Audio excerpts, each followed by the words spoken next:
연애만 하면 불안해지고 상대방에게 의지하다 못해 정신적으로 너무 과하게 의존하게 된다면 오늘 영상을 꼭 보셔야 됩니다. 이 영상만 보셔도 앞으로 연애하면서 불안감을 조절할 수 있을 거고 또 훨씬 건강한 관계를 만들어 나가실 수 있을 거예요. 특히 왜 내가 만나는 사람들은 전부 회피형일까? 이런 생각에 빠져 있다면 꼭 끝까지 보셔야 돼요. 사실 여러분이 상대방에게 내재되어 있는 회피 성향을 불러낸 걸 수도 있거든요. 오늘 영상 바로 시작해 볼게요. 사실 고백하자면 저는 불안형에 가까운 사람이었어요. 저와 가까운 사람이 저를 떠나가는 상황을 극도로 두려워했고 20대 초반부터 중반까지 연애 사이에 휴식기가 거의 없었어요. 어느새 정신 차리고 보니 연애를 통해 더 행복한 삶을 사는 게 아니라 연애를 하지 않으면 불행한 삶을 살고 있었습니다. 어떻게 해야 안정적인 감정 상태를 얻을 수 있을까라는 고민을 하게 됐고 그때 제가 선택한 방법은 회피형이 되는 거였어요. 누군가를 가까이 둘수록 상처를 입으니 차라리 깊은 관계를 멀리하자라는 전형적인 회피형이 되어버린 거죠. 처음엔 나쁘지 않았지만 어느 순간 공허함, 무의미함, 허탈함 등이 몰려왔습니다. 회피형도 정답은 아니었던 거죠. 그리고 많은 과정들을 겪고 현재 저는 저 혼자만의 시간도 행복하게 누릴 수 있고 누군가와의 관계도 안정적으로 맺을 수 있는 안정형 인간이 되어 있어요. 제가 영상 늘어지게 굳이 이런 얘기부터 한 이유가 인간의 뇌는 가소성이 있기 때문에 선천적으로 타고난 기질을 후천적으로 변화할 수 있다는 걸 저 스스로를 증거로 말해드리고 싶어서예요. 회피형이건 불안형이건 혼란형이건 여러분이 어떤 성향적 약점을 가지고 있건 이건 절대 고정값이 아니라는 겁니다. 저는 비록 회피형이라는 중간 다리를 건너 안정형이라는 목적지에 도착했지만 여러분은 회피형이라는 중간 단계를 거치지 않고도 충분히 안정형이 되실 수 있을 거예요.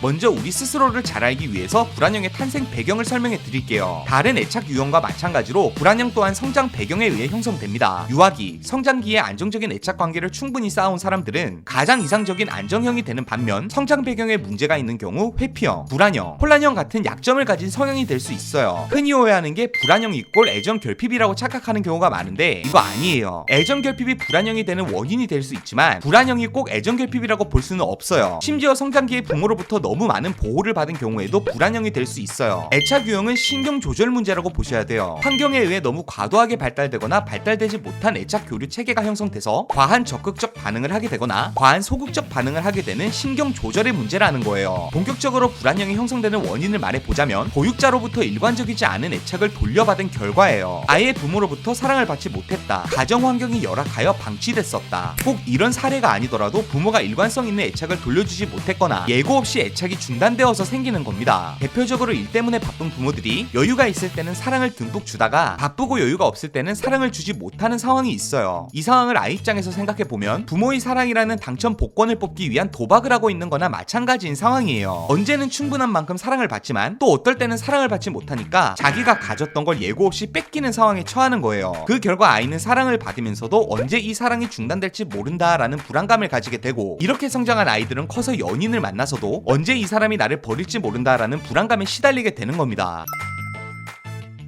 이렇게 불안감에 시달린 사람들은 좌뇌에 비해 우뇌가 불균형적으로 발달하게 됩니다. 우리의 좌뇌는 이성, 우뇌는 감성적인 면을 담당하는 역할을 해요. 그런데 불안형들은 우뇌가 비대칭적으로 발달한 나머지 감정 공감 능력이 풍부해진다라는 장점도 생기지만 감정 조절에 어려움을 겪는다라는 단점도 함께 생기게 돼요. 그래서 타인에게 자신의 감정을 의존하는 경우가 생깁니다. 이게 너무 심각해지면 원래 안정형이던 사람도 내면의 회피 성향이 나타나 불안형으로부터 도망가고 싶어지는 상황이 생기는 거예요. 불안형이 안정형이던 타인을 회피형으로 만들어버린 거죠. 이번에는 조금 더 구체적으로 불안형들이 연애에서 보이는 특징들을 살펴보죠. 첫 번째, 일관적인 반응이 사라지면 참을 수가 없습니다. 불안형들에게 필요한 건 일관적인 태도예요. 불안형들이 자기 결핍을 채울 만큼 사랑받길 원하는 게 아니라 상대방의 변화가 두려운 겁니다. 만약 처음부터 상대방이 불안형이 원하는 수준만큼 애정을 표현하거나 사랑을 쏟는 건 아니라고 쳐요. 그럼 처음엔 불안해할 겁니다. 자신이 겪은 과거 연애 경험에 비해 애정이 부족하니까요. 그런데 이런 상황에서도 관계가 안정적으로 이어진다면 생각보다 불안형들은 거기에 잘 적응해요. 상대방의 표현 방식이 마음에 들진 않아도 관계에 대한 불안감을 느끼진 않게 되는 거죠. 그런데 불안형들이 정말 두려워하는 건 연애 초반 불타오르듯 받았던 애정을 잃어버리는 걸 두려워하는 거예요. 불안형에 대해서는 이런 변화를 이별이 다가오는 신호라고 느끼는 겁니다. 그래서 만약 이 영상을 보고 있는 분들이 본인의 문제가 아니라 연애 파트너가 불안형이라 고민이시라면 이런 불안형의 전환 스트레스를 고려해서 조금씩 적응시켜 나가야 한다는 걸 명심하셔야 돼요. 극단적인 변화를 불안형들은 받아들이기 어려워합니다. 두 번째, 불안감을 극단적으로 표현하게 돼요. 불안형들의 최대 문제는 감정 감정 조절을 어려워한다는 거예요. 감정 조절이 어려워진 불안형들은 지금의 불안한 감정을 언어로 표현합니다. 그래서 극단적인 표현이 나오는 경우가 많아요. 이별을 겪는 상황이 두려워서 선제적으로 먼저 감당도 못할 헤어지자라는 말을 하거나 심한 경우 죽어버리겠다 같은 말을 하는 경우도 생각보다 흔히 찾아볼 수 있는 사례예요. 세 번째, 부정적인 미래를 기정사실이라고 믿어요. 언젠가 이 사람은 나랑 헤어질 거야. 언젠가 나는 버림받을 거야. 엄밀히 따지면 틀린 말은 아니에요. 세상에 우리가 끝까지 함께하는 관계보다 언젠가 끝이 나는 관계들이 많으니까요. 우리가 살아가며 누군가를 만나는 과정이 그 여러 번의 도전 끝에 안정감을 얻을 단 한 사람을 만나가는 과정이라고 볼 수도 있는 거겠죠. 그런데 문제가 한 가지 있습니다. 이런 미래에 대한 두려움, 불안감은 현재에 반영되어 두려워하던 미래를 현실화시킨다는 거예요. 이게 무슨 말이냐면 미래에 대한 불안감을 가진 사람은 현재의 사람에게 그 영향력을 끼치게 됩니다. 구속하거나 집착하거나 버림받는 미래가 두려워 현재의 연애의 질을 떨어뜨려요. 그 결과 당연히 상대방은 나에게 실망하고 지치고 괴로움을 느낀 채 나를 버리게 되는 거죠. 아직 일어나지 않은 미래의 불안감이 현재의 나 자신 그리고 관계를 망치고 있는 겁니다. 네 번째, 자신의 상상 속에 느낀 부정적인 감정을 현재의 상대방에게 대입한다. 불안형들은 투사, 즉 자신의 상상에 대한 감정이입에 약해요. 예를 들어서 꿈에서 남자친구가 바람을 피우는 꿈을 꿨다면 실제 남자친구는 전혀 바람을 피운 적이 없는데도 그 다음날 아침 남자친구가 현실에서 바람을 피운 것처럼 대하는 겁니다. 꼭 꿈이 아니라도 자신이 상상하는 부정적인 미래에서 느끼는 감정을 현재의 상대방에게 표현하니까 상대방 입장에선 영문도 모른 채 폭탄을 맞는 격이 되는 거예요. 다섯 번째, 연결 감각에 집착을 합니다. 불안형들이 연락에 집착하는 이유가 바로 이거예요. 불안형들은 연락이 필요한 게 아니에요. 불안형들은 어린 시절 보육자와의 불규칙한 애착 교류를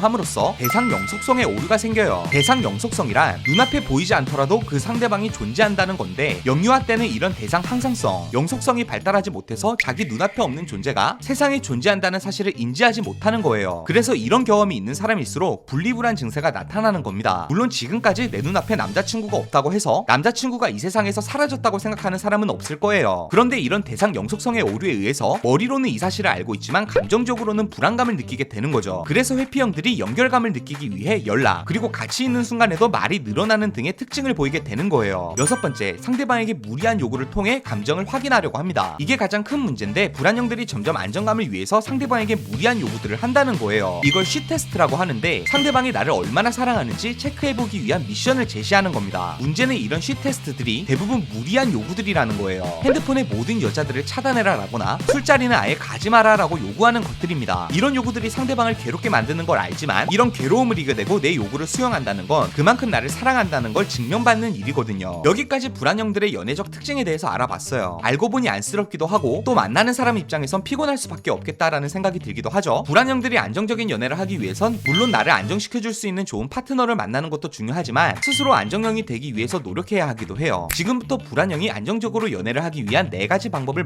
말해드릴게요. 첫 번째, 상대방의 애정 중단이 일어날 수 있는 배경임을 이해해야 돼요. 사실 이런 불안형을 컨트롤할 수 있는 사람은 삶의 밸런스가 정말 잘 맞는 사람이어야 해요. 바쁜 와중에도 연결 감각을 안정적으로 유지할 수 있는 요령이 있는 사람이어야 하는데 솔직히 이런 사람 찾기가 정말 어려워요. 특히 20대 30대 때는 직장에서도 막내인 경우가 많고 신체적 정신적 에너지 소비가 큰 시기예요. 화장실 가는 10분의 시간도 없냐라는 말을 쉽게 하는데 진짜 시간이 없어서가 아니라 정신적인 에너지가 없어서 못할 수도 있다는 걸 이해해야 됩니다. 우리가 딱 3시간만 집중해서 뇌를 쓰고 나면 완전히 지쳐버려서 집중력이 필요한 다른 업무는 못 보게 되는 걸 생각해보면 이해가 편할 거예요. 우리 삶은 시기마다 집중하는 것이 달라요. 어떨 때는 일에 미친 듯이 몰입하고 어떨 땐 취미에 집중하기도 하고 어떨 땐 연애에 집중하기도 해요. 시기마다 어디에 집중하는지에 따라 우선순위가 변하는 일은 자연스러운 일이며 우선순위가 밀리는 게 꼭 관계의 위험 신호라고 볼 수 있는 건 아니에요. 두 번째, 부정적인 경험에 대한 해석을 멈추세요. 최악의 연애 습관은 상대방 행동 하나하나에 대해 의미를 해석하는 행동이에요. 사람은 말과 행동을 할 때 꼭 의식적으로만 행동하는 게 아니에요. 그냥 아무런 생각 없이 이때까지 몸에 배인 습관, 무의식적으로 행동하는 비율들이 사실 더 높습니다. 이렇게 상대방의 행동 하나하나를 이 사람이 무슨 의미로 이런 말이나 행동을 했을까라고 해석하면 어떻게든 부정적인 쪽으로 해석이 가능해요. 심지어 갑자기 나한테 잘해주는 상대방을 보고도 자기 미련 없애려고 잘해주는 거 아니야? 이렇게 해석할 수도 있는 거예요. 상대방의 사소한 말이나 행동이 마음에 들지 않더라도 이 사람이 미처 주의력을 기울이지 못하고 무의식적으로 반응했구나. 이렇게 이해하는 버릇을 들이셔야 합니다. 세 번째, 내 상상 속의 부정적인 미래를 현재에 대입해서는 안 돼요. 앞에서 말한 것처럼 불안형들은 투사에 예민해서 자신이 떠올린 상상으로부터 느낀 감정을 현재에 대입하는 경우가 많아요. 이럴 때 내가 느끼는 감정을 행동으로 옮기기 전에 잠시 구분을 해봐야 해요. 내가 지금 느끼는 감정이 진짜 얘 행동 때문에 느끼는 감정인가? 이렇게 내 상상에 대한 감정과 현재에 대한 감정을 구분할 줄 알아야 미래를 기정사실화해서 상대방에게 서운함을 표현하는 걸 줄일 수 있어요. 여기서 제가 드리고 싶은 팁은 감정을 바로 행동으로 옮기는 프로세스를 자극, 생각, 행동 이 3단계로 바꿔보라는 거예요. 거예요. 그리고 가능한 각 단계 사이의 공간을 넓혀보세요. 우리가 상상을 통해서 느끼는 자극을 감정이 아닌 이성으로 해석해보고 거기에 맞는 행동으로 표현하려고 하셔야 돼요. 처음엔 당연히 잘 안되겠지만 하면 할수록 감정의 비율이 줄어들고 이성의 비율이 올라가는 게 느껴집니다. 특히 이 방법은 화를 잘 못 참는 사람들이 효과를 보는 방법이기 때문에 스스로에게 적용해보시면 반드시 효과 보실 거예요. 네 번째, 독립적인 개체로서의 생활에 집중해야 해요. 불안형에서 벗어나기 위해선 독립적인 개체로서의 생활에 집중해야 합니다. 더 정확히 말하면 타인과의 활동이 아닌 나 자신만의 활동을 통해서 얻는 만족감, 행복감이 있어야 한다는 거예요. 이럴 때 제가 추천하는 건 이때까지 내가 해보지 않았던 활동들을 하는 거예요. 혼자 영화관에 가본 적이 없다면 혼자 영화도 보고 뮤지컬 같은 공연도 보러 다니고 제일 좋은 건 혼자 떠나는 여행입니다. 처음엔 이런 활동을 할수록 외로움이 느껴져요. 저도 예전에 불안형 고치려고 혼자 전국 일주를 한 적이 있는데 인생 진짜 고독하고 외롭다 이런 생각 때문에 한동안 힘들어했습니다. 그래서 여행 초반에는 여행을 즐기기보다 핸드폰만 붙잡고 있었는데 계속 핸드폰만 잡고 있으면 의미가 없을 것 같아서 핸드폰 차 트렁크에 넣어버리고 진짜 그 순간에 집중하다 보니까 세상이 달라 보이기 시작하더라고요. 카페에서 커피를 한 잔 마셔도 카톡만 보고 있었는데 그때서야 창밖 풍경들이나 커피 향이 느껴지고 처음으로 저 혼자만의 시간에서 느끼는 만족감을 경험해보게 됐어요. 핵심은 타인과의 연결감을 끊어내고 나 혼자만의 활동으로부터 얻는 만족감을 경험해봐야 된다는 거예요. 처음엔 어렵지만 이런 경험이 쌓일수록 독립적인 라이프 스타일을 가지게 되고 내가 의지할 다른 사람 없이도 안정적인 사람이 될 수 있어요. 불안형인 사람들은 독립성을 길러라 라는 말을 듣게 되는 경우가 많아요. 그런데 안정적인 애착 유형을 가지기 위해서 가장 중요한 건 절대 독립심만이 아니에요. 제일 중요한 건 독립성과 상호 의존성 사이에서 적절한 조절을 할 줄 아는 게 중요한 겁니다. 그러기 위해서 우리는 혼자만의 시간에서 느끼는 행복감과 타인과 함께하는 시간에서의 얻는 행복감을 모두 누릴 줄 아는 사람이 되어야 해요. 오늘 영상이 도움이 되셨다면 구독과 좋아요 그리고 주변의 불안형인 사람들에게 공유해주세요. 여러분이 공유해주시면 도움은 제가 드리겠습니다. 그럼 오늘도 행복한 하루 하세요.